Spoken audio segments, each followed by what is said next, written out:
Good morning, friends. So, I guess I'll start with today. Today, it's Friday, and that makes it travel day. I am currently at the Sea Express ferry terminal.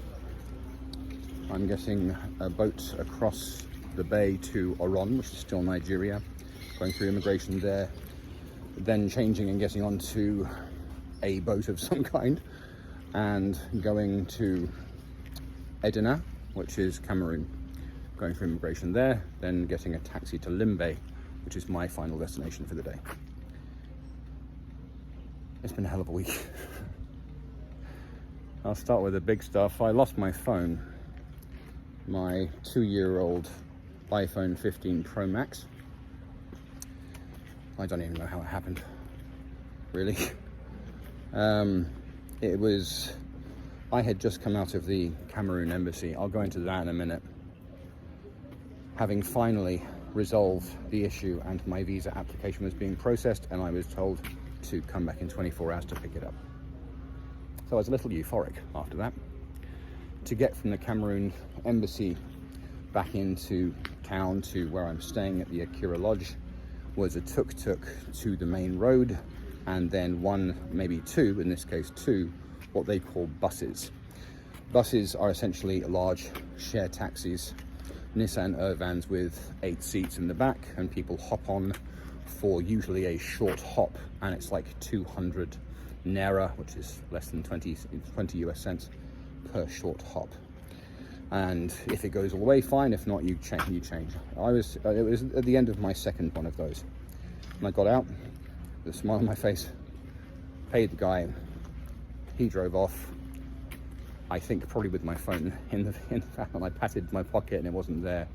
And I frantically patted myself down, checked my bag, and it was gone. Bad times. Anyway, so I got back to my accommodation, now planning ahead, in spite of the fact that that was the first time I've lost a phone in 2 decades. Hell of a time to do so.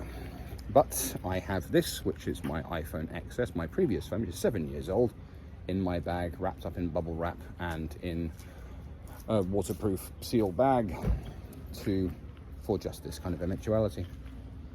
So, got that, charged it,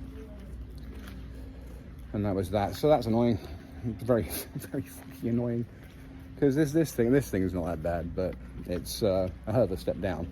Things like Google Maps offline, CapCut, which is my editing suite, being able to do that offline. Can't do either of those things now. Anyway, I'm hanging out here for just under an hour, then getting the boat across the bay. I'll probably pick this up again in a second.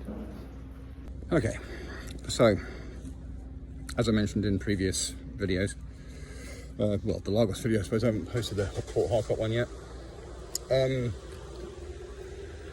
The Cameroon embassy and visa situation has been massively stressful and frustrating. The consulate in Lagos were like, well, we can't do anything. So on a wing and a prayer, I came all the way 1,000 kilometers to Calabar, where there is a consulate here. Now, as I mentioned, because I had lost all of my videos for like the last 2 weeks, including meeting Nigerian Jeff Green in Port Harcourt for lunch. But I think I've got most of them back now from the cloud. They've kind of updated to this phone. So forgive me if I'm repeating myself slightly. The e-visa system is apparently the only way to do it these days. Now, the problem was, as previously stated, the e-visa system has a required field with 2 airports as your point of entry, and has a requirement of a flight ticket in the documents section. With the help of Mr. Teller, who is an absolute sweetheart, he's such a nice man. With the help of him, because I turned up at the consulate on his word, and his name initially just gave me a little bit, they took me a little bit more seriously. But essentially, I had two men speaking to me as if I were a child, and laying it out as if it was the most normal thing in the world. in order to apply for the visa, I had to upload a flight ticket. I was like, I'm not flying. They say, that doesn't matter. That doesn't matter. You still have to upload a flight ticket. Of course you do. So essentially, I looked up a flight, took a screenshot of the itinerary, and added that to the visa application. I put Douala Airport as my point of entry, and put the application through like that, which worked. Then paying for it, because as previously mentioned, the banking system here is incredibly fractious, and ATMs and payment systems, the majority of the time international cards, Visa, MasterCard, do not work in this country, and this was one of those occasions. So and I was like, well, so Mr. Teller, assisting me greatly on this second occasion, said, okay, here's what we're going to do. If you have, and I'm very glad I had, if you have cash in pounds, you can go to a black market dealer, change that into CAF, which is the Central African franc, which is the Cameroon and other Central African countries' currency. We can then upload that to the POS system and pay it using Momo, which is the local payment system that people use, which is patently, obviously, incredibly convoluted. If I paid on that day, because it was 2 days before I get the visa, I would pay 100,000, which is about 145 pounds. If I waited till the next day, it would be 150,000, so half again as much.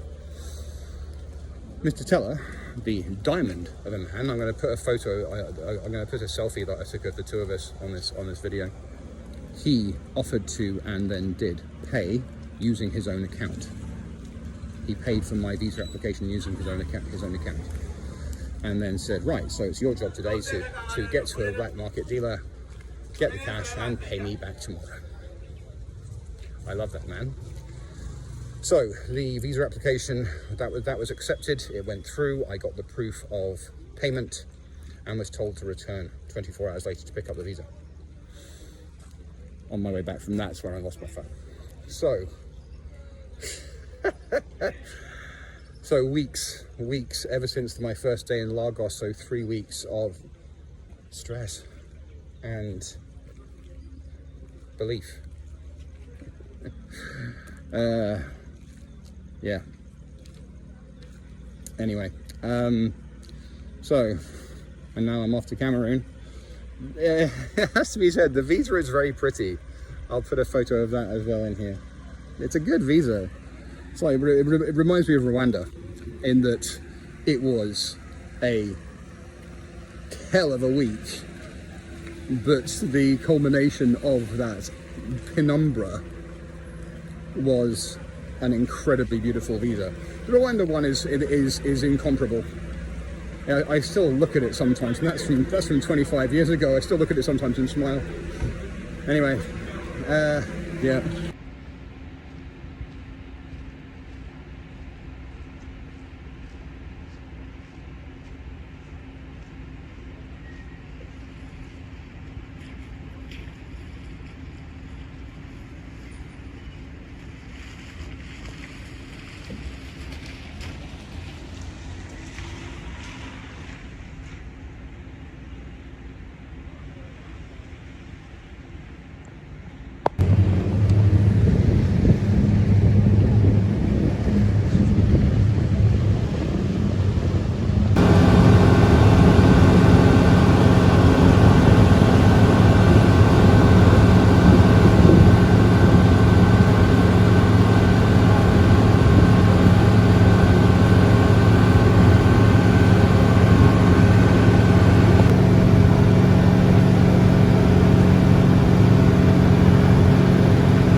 So, a little bit sketchy, edge of the world. That is what I'm travelling to another country in. Right, so I'm in a holding pattern hanging out in this lovely place. Just got about an hour and a half, I think, until we leave, the captain said. And then I have 3 hours in an open boat out at sea to look forward to. Should be fun. I got stamped out. The Cameroon office, they do have a Cameroon office here. They just checked all the data and the visa and stuff, and I just had to get a stamp the other end. This is edge of the world stuff, man. I live for this kind of shit. Yeah, be fun.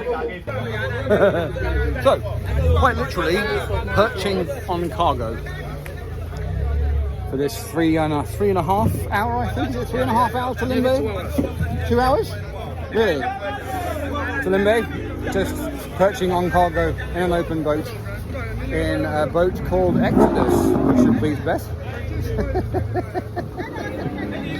Anyway.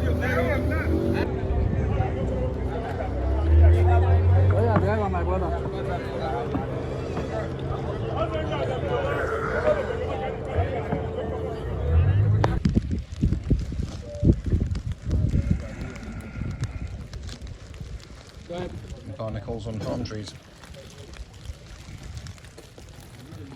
So, we've come across the bay, just having a maintenance stop. So, apparently we have to go back and get a part, or there's someone coming across to us with the part. Something like that.